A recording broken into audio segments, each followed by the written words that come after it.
এসেছেন আর সৌদি আরবে প্রবাসে আছেন। মাশাআল্লাহ, মনিরুজ্জামান ভাই যে দাবি করেছেন সে দাবিটা খুবই যৌক্তিক। আমার মনে হয় যে আপনারা সবাই একমত। তার দাবির খোলাসা হলো তিনি বলতে চেয়েছেন প্রবাসী কল্যাণ ব্যাংক থেকে প্রবাসীদের কল্যাণে অনেক কাজ করা হয়। এর মধ্যে একটা হচ্ছে প্রবাসীদেরকে লোন দেওয়া হয়। অনেক প্রবাসী প্রবাস থেকে আসার পর তাদের দেখা যায় যে লোন নেওয়ার দরকার হয়।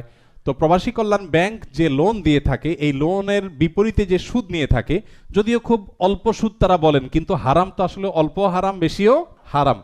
আর দ্বিতীয় কথা হলো যে প্রবাসী একজন রেমিটেন্স যোদ্ধা যিনি দেশের অর্থনীতির চাকাকে সচল করবার জন্য এত পরিশ্রম করলেন, এত অবদান রাখলেন, সেই লোকটার অন্তত লোন নেওয়ার ক্ষেত্রে সরকার সে বিপদে পড়লে লোন নিলে সরকারের এই প্রবাসী কল্যাণ মন্ত্রণালয় থেকে পরিচালিত প্রবাসী কল্যাণ ব্যাংক থেকে যেটুকু সুদ আছে এটা মওকুফ করে সুদমুক্ত লোন যদি দেওয়া হয় তাহলে প্রবাসীদের সুবিধা হয়। এটাই তো আপনাদের দাবি। আচ্ছা, ইনশাআল্লাহ আপনাদের মাধ্যমে আমরা চেষ্টা করব সরকারের সংশ্লিষ্ট মহলের কাছে দাবিটা পৌঁছে দেওয়ার। আমি গণমাধ্যম কর্মী মিডিয়ার ভাইদের কাছে অনুরোধ করব যে এই দাবিটা যেন তারা পৌঁছে দেয়। আজকের এই রেমিটেন্স যোদ্ধাদের গাইডলাইন কর্মশালা থেকে আমাদের সবাই আপনারা একমত না? মনিরুজ্জামান ভাইয়ের দাবির সাথে সবাই একমত। আপনাদের দাবি আমি প্রতিশ্রুতি দিচ্ছি, আমি তো আর সিদ্ধান্ত নেওয়ার মালিক না, সিদ্ধান্ত তো আসলে সরকার নেবে। আমি সরকারের সংশ্লিষ্ট কর্তৃপক্ষের কাছে ইনশাআল্লাহ পৌঁছে দিব আপনাদের দাবি।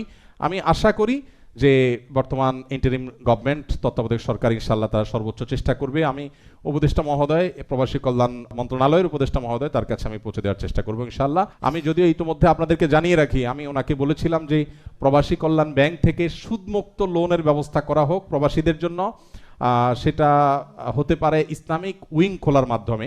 তবে মনিরুজ্জামান ভাই যে দাবি করেছেন সেটা আরও বেশি যৌক্তিক, যে ইসলামিক উইং না খুলে বরং প্রবাসী কল্যাণ ব্যাংকের লোন সেকশনটা পুরাটাই প্রবাসীদের জন্য সুদমুক্ত করে দেওয়া উচিত।